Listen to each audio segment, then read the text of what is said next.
Please leave a comment where you are watching from.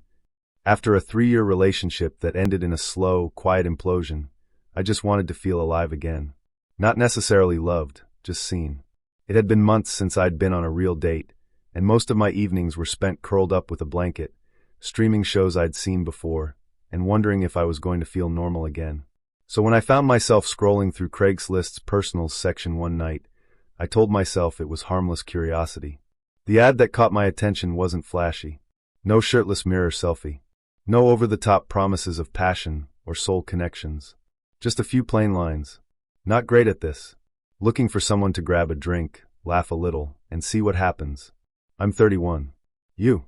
There was something disarming about it, humble, almost shy. I read it twice, then typed a quick reply. I'm 28. Not great at this either. But I could definitely use a laugh. He replied within the hour. His name was Derek. Over the next few days, we exchanged emails that turned into texts. He was funny in a dry, self-deprecating way, and he asked questions, real ones. Not just what do you do, but what makes you feel calm, or what song makes you cry every time. I hadn't been asked questions like that in a long time. It made me feel like I mattered. We decided to meet at a small, dimly lit bar downtown. Neutral ground. Somewhere public and safe. I wore jeans and a soft green sweater that I always felt good in. When I walked in, he was already there, sitting in a booth near the back, nursing a beer. He stood up when he saw me. He was taller than I expected, with messy brown hair and stubble that suited him. His smile was hesitant but warm. "Hey," he said. "Hey," I replied, sliding into the seat across from him. The first hour flew by. We talked about everything: bad first dates, favorite childhood snacks, our mutual hatred of small talk. He made me laugh so hard at one point I nearly snorted my whiskey sour. I remember thinking, this guy, he could be something. After a while, he suggested we head to a nearby pool hall. I hesitated for a second, but then agreed. I'd driven, so I offered to take him. We played 3 games. He beat me every time. I told him I was letting him win, and he teased me about it with a crooked grin. But right as I was lining up a shot in the 4th game, his phone buzzed on the table. He glanced at it, and something changed. His shoulders stiffened. His eyes lost their light. "I need to tell you something," he said. I straightened up and put down my pool cue. "Okay. I just got out of prison. 2 months ago." I blinked. "Prison?" He nodded. "For years. Armed robbery. I was stupid and desperate." The air between us cracked. "I didn't mean to lie," he said quickly. I wanted you to know me first. Not just my record." I opened my mouth, then closed it again. The words wouldn't come. "There's more," he added, almost in a whisper. "I live with my girlfriend." I took an instinctive step back. "Girlfriend?" "It's not serious," he said. "We've been off and on. I'm just crashing there until I figure things out." I didn't know what to say. I felt like I was standing on a frozen lake, and the ice had just grown beneath me. "And she was just at the bar," he continued. "She saw us. She must have followed me. That text, it was her." I looked toward the door. "Is she here now?" "No. I think she left." The rest of the night blurred. I remember insisting I drive him back to his car, because I didn't want to leave him stranded. I remember how silent the car ride was. How he started crying quietly halfway there. He didn't sob. He didn't wail. But tears rolled down his face as he looked out the window, and his voice cracked as he said, "I screw everything up."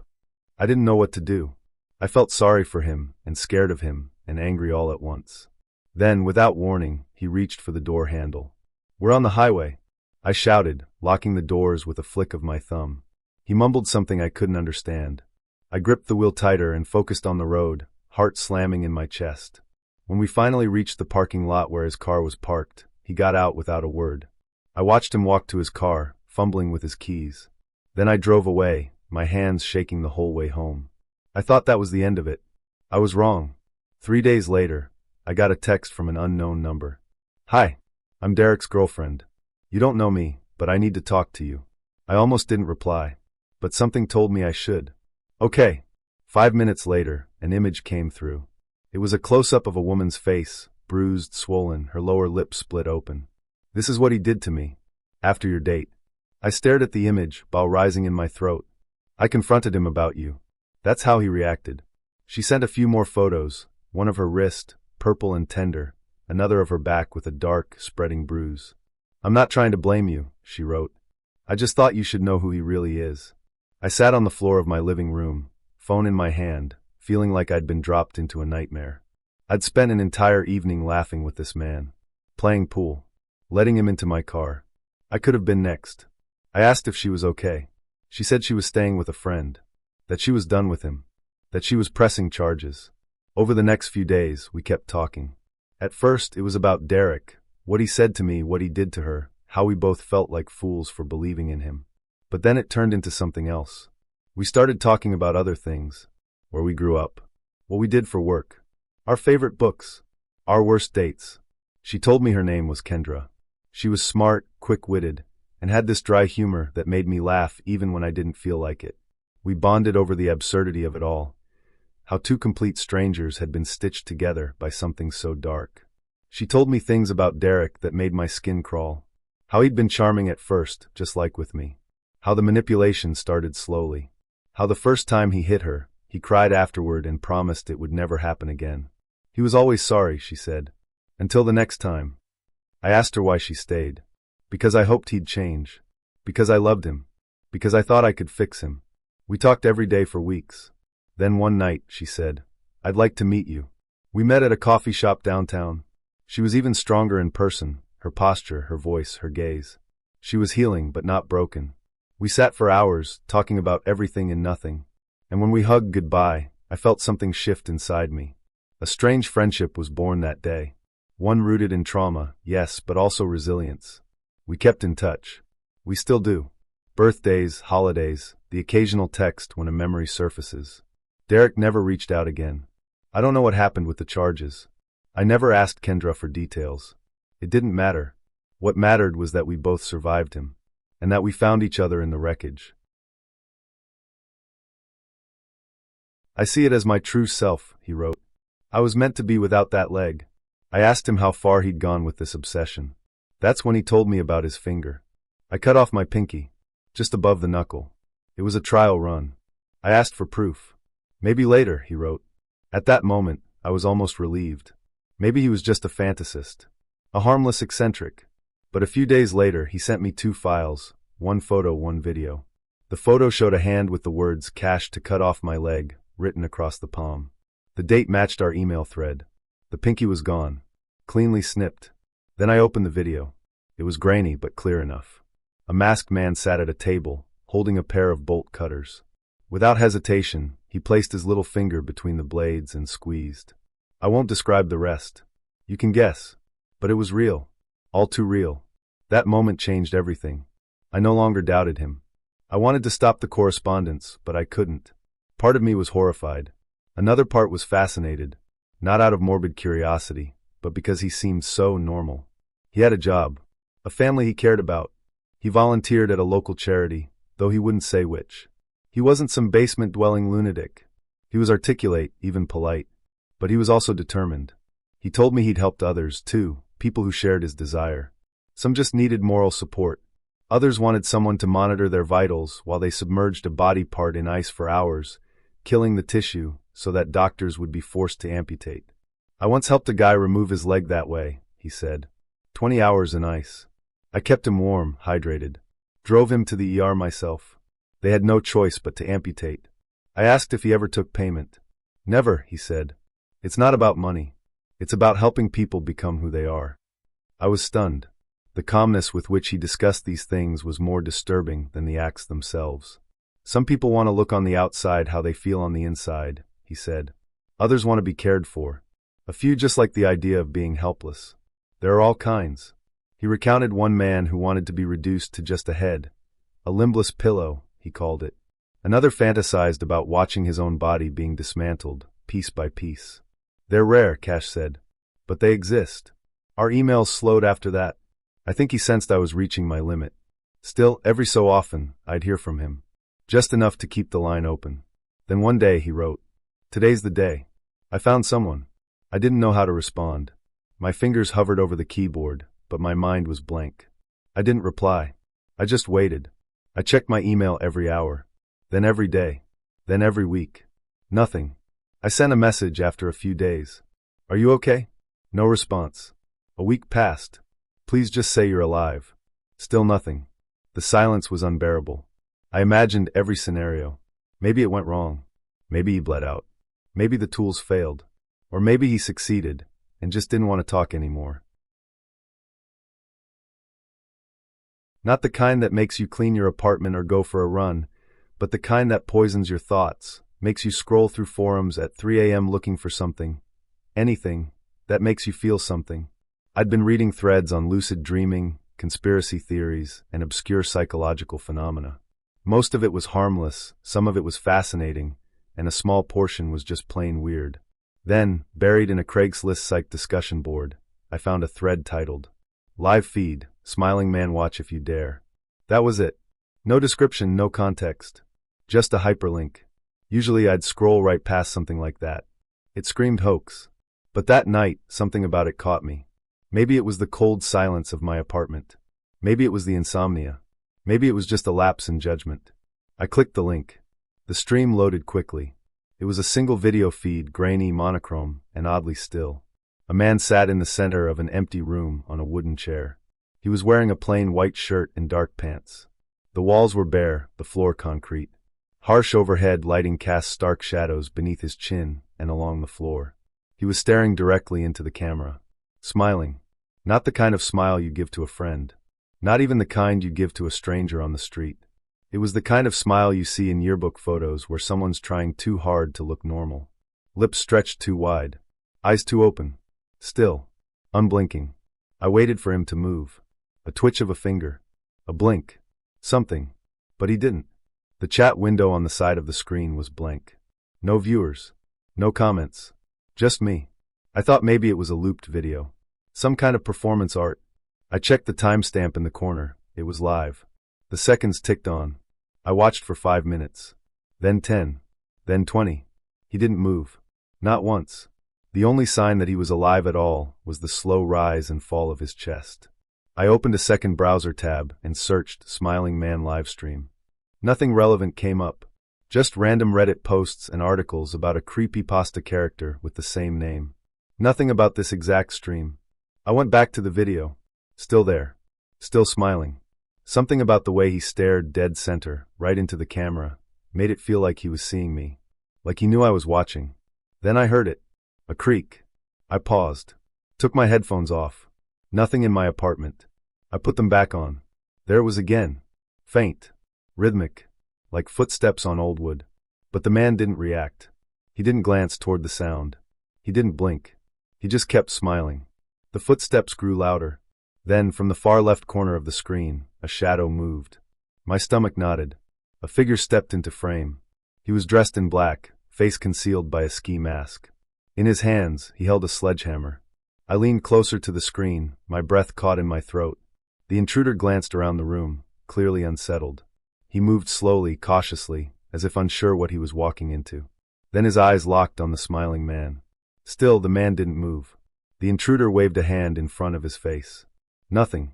He whispered something, too low for the mic to catch. Still nothing. He stepped back, looked around nervously. Then, without warning, he turned and bolted off screen. I heard a door slam somewhere outside the frame. The room was silent again. The smiling man remained. Unchanged. I stared at the screen, my heart hammering in my chest. My fingers hovered over the keyboard, unsure what to do. The chat was still empty.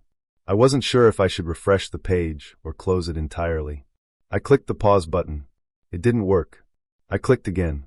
Nothing. Suddenly, the man blinked. It was the first movement he'd made in over 40 minutes. Then slowly his smile widened. I closed the tab. I didn't sleep that night. Every time I closed my eyes, I saw his face. That smile. Those eyes. That frozen posture. I even dreamed of the masked man and the hammer. How he'd been brave enough to enter that room, but still fled like a child. The next day, I tried to find the link again. Gone. The Craigslist thread had been deleted. No cached version. No archive. Nothing. I searched Reddit, YouTube, even Tor forums. No one had seen it.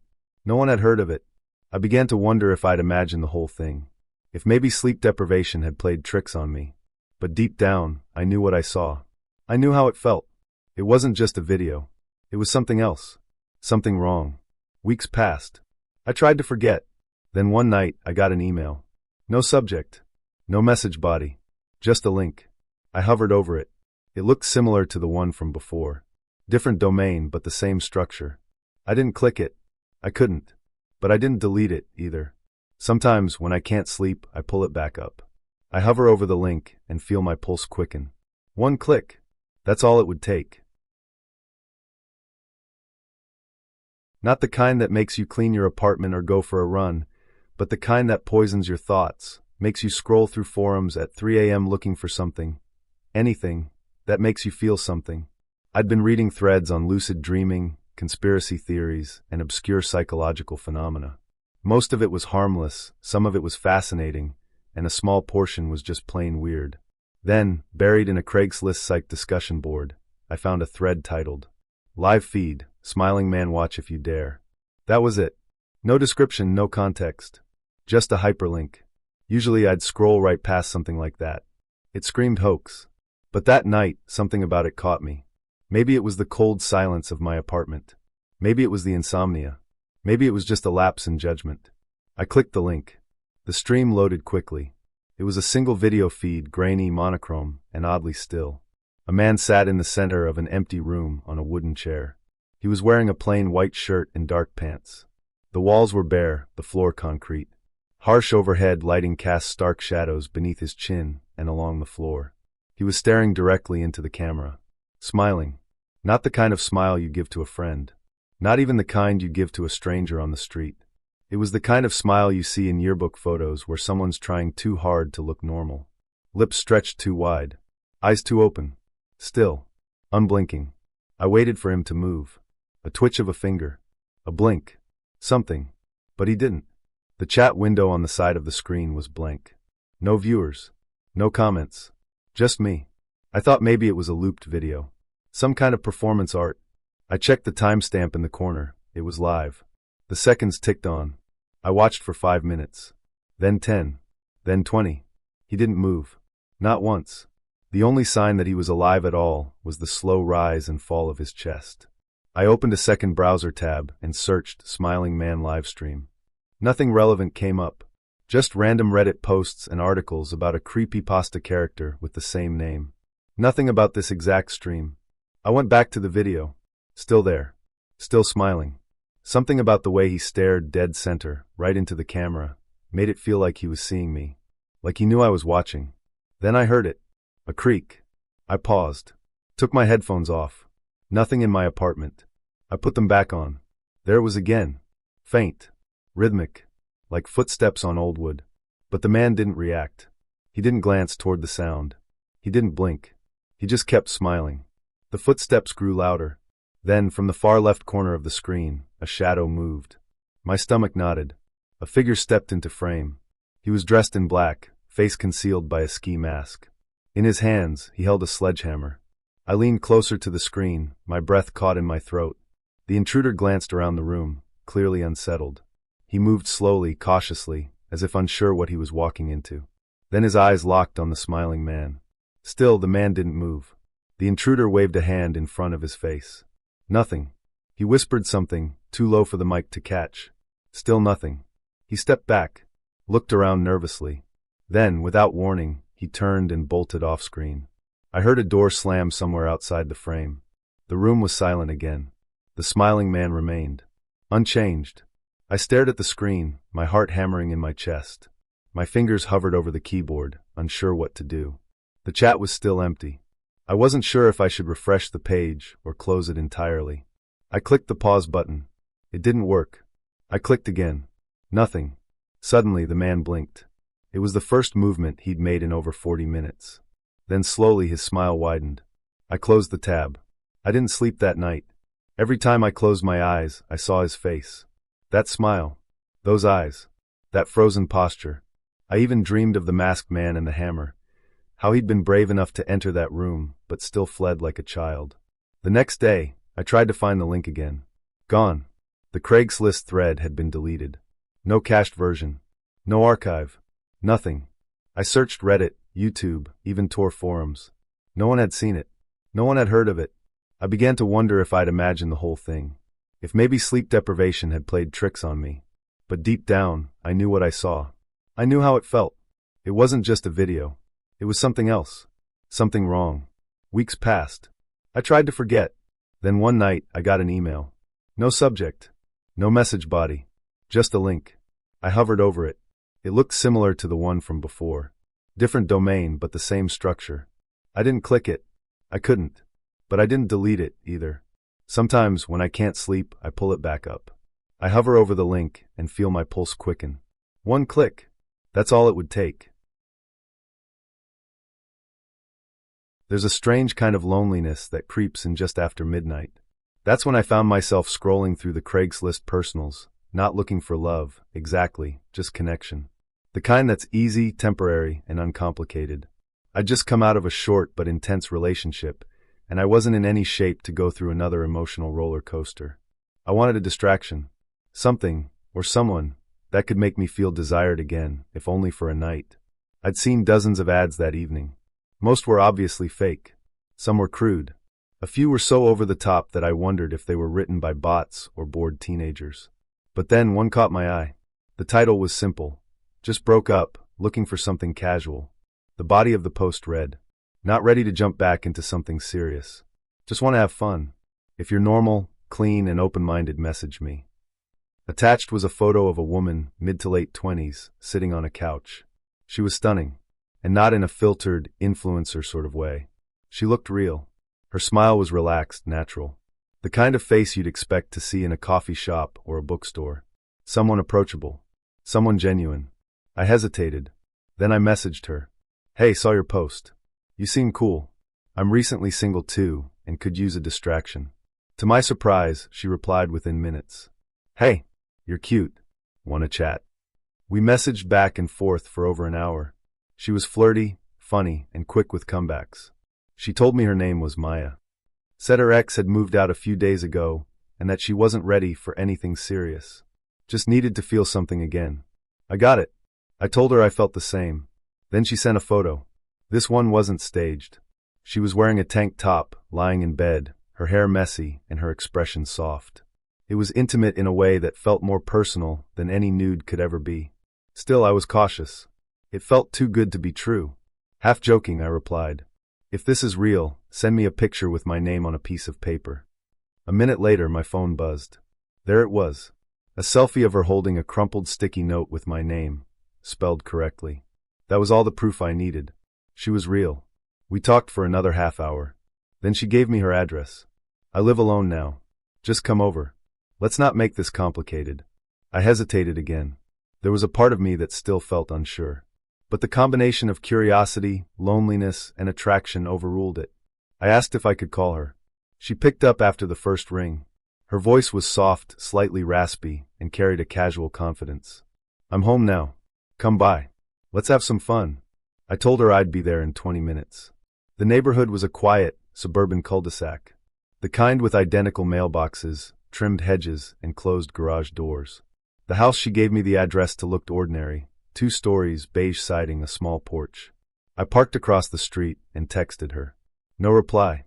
I waited 5 minutes. Still nothing. Maybe she was in the shower? Maybe she fell asleep. I tried calling. No answer. Doubt crept in again, but I didn't want to overthink it.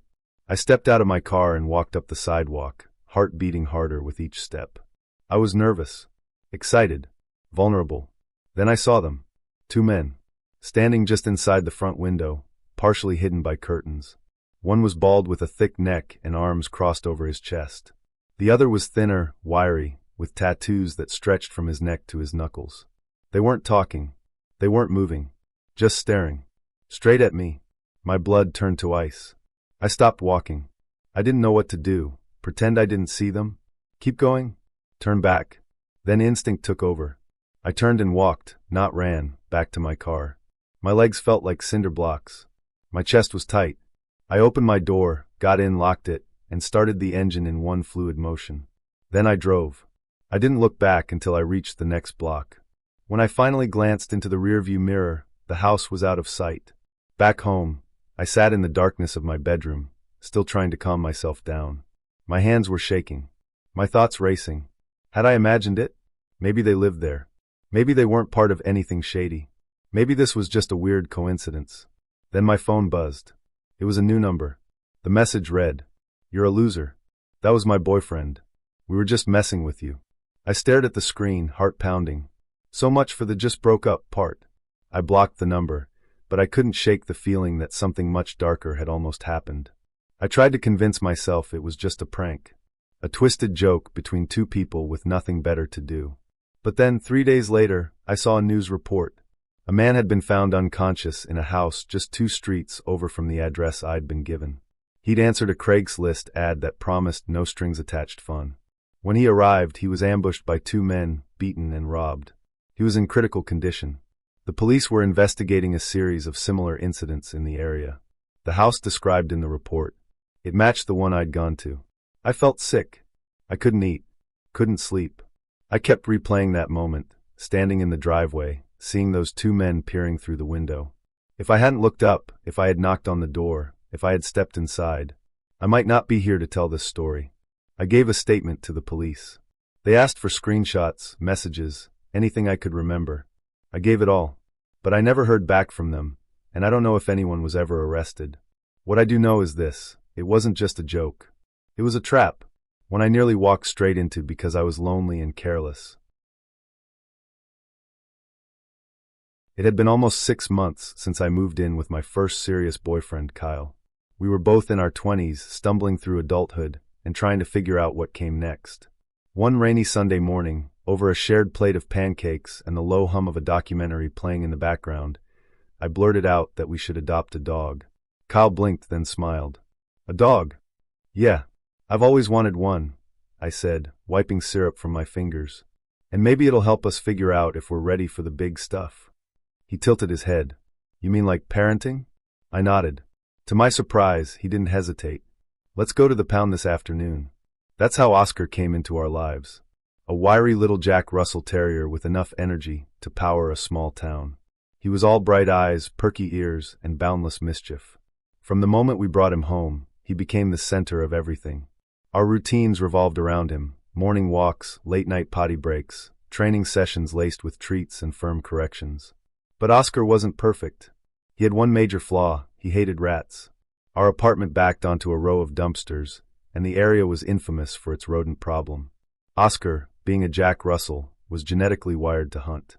The first time he caught a whiff of rat scent, he nearly ripped the leash from my hand. From that point on, every trip to the back alley was a battle. He barked, growled, and lunged at shadows, convinced that every rustle of a trash bag was a declaration of war. Then one night, the unthinkable happened. Kyle had gone out with friends. I stayed in, curled up with a book and Oscar asleep at my feet. I must have dozed off around midnight. When I woke up the next morning, the apartment was quiet. Too quiet. Oscar wasn't in his bed. He wasn't in the kitchen. I checked every room, calling his name until my throat went dry. Then I saw it. The back door leading to the alley was ajar. Cold panic surged through me. I flung it open and stepped into the early morning gloom. The dumpsters loomed in the distance, shrouded in mist. No sign of Oscar. Kyle stumbled in around 8 a.m., still half drunk and smelling like a bar floor. I didn't say a word, just held up the leash and pointed to the door. "What?" he began, then froze. "Babe, I swear I closed it." I didn't answer. I couldn't. My heart was breaking, and rage welled up behind my teeth. He dropped to his knees in front of me. "I'll find him. I promise. I'll bring him home. Or die trying?" I snapped. His face crumpled. Yes. To his credit, Kyle tried everything. He printed flyers and plastered them over telephone poles and storefronts. He knocked on doors, called shelters, and drove up and down the highways. He even posted a listing on Craigslist. "Lost dog, Jack Russell, reward offered." I refreshed the page every 10 minutes. Each time I saw the ad sitting there untouched, a little more hope drained from me. Then, 48 hours later, Kyle got an email. "Hi there. I think I found your dog. Small brown and white terrier, right? Found him near the highway. He's safe. Responds to Oscar. Let me know and I'll give you my number." The message was brief, but the relief was overwhelming. I didn't even read it twice before grabbing the phone and dialing the number he'd left. A man answered. His voice was gravelly, aged, but friendly. "Yeah, I picked him up 2 nights ago. Didn't want him getting hit by a car." I nearly cried. "Oh my God, thank you.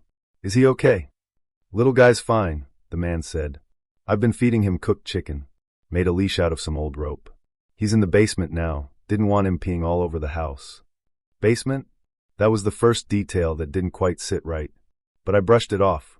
Maybe he wasn't used to pets. Maybe he just wanted to keep things clean. I relayed everything to Kyle, who frowned when I mentioned the basement. Why would he keep him down there if he's walking him regularly? He asked, brows furrowed. I don't know. Maybe the guy's just being careful. Kyle didn't push it, but I could tell he wasn't convinced. He said he lives in the East Hollow neighborhood, I added. Kyle's expression darkened. That's not a great part of town. You think I shouldn't go alone? I think we go together, he said. That afternoon, we drove out to East Hollow. As we left the manicured suburbs behind, the scenery changed. Streets grew narrower. Houses leaned with age. Yards were swallowed by weeds and chain-link fences sagged under rust. It felt forgotten, like a town slowly being erased. We pulled up to the address the man had given us and parked across the street.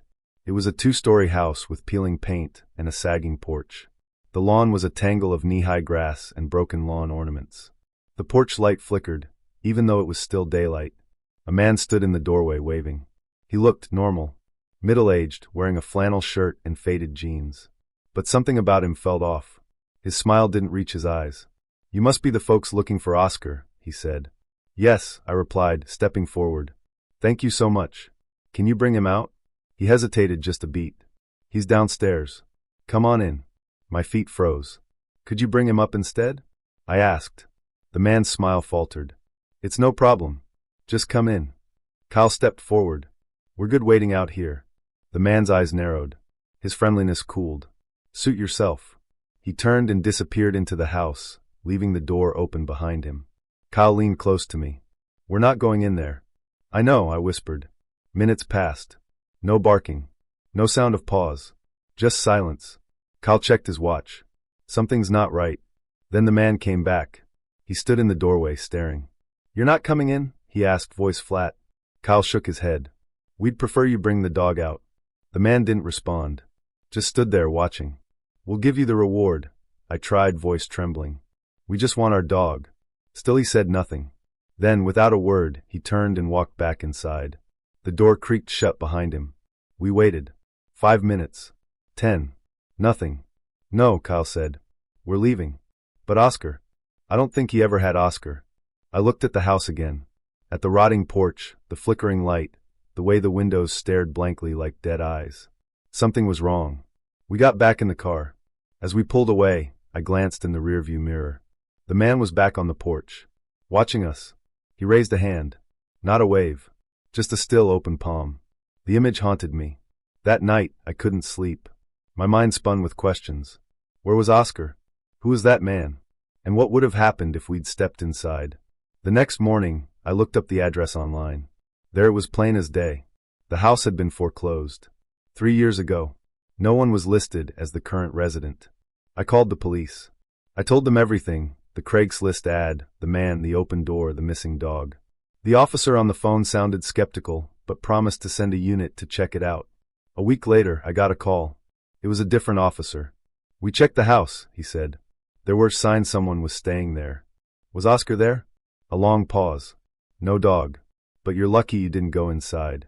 He wouldn't say more. I asked. I pressed. But he just repeated, you're lucky. We never found Oscar. Flyers faded in the rain. Craigslist messages went unanswered. The shelter never called.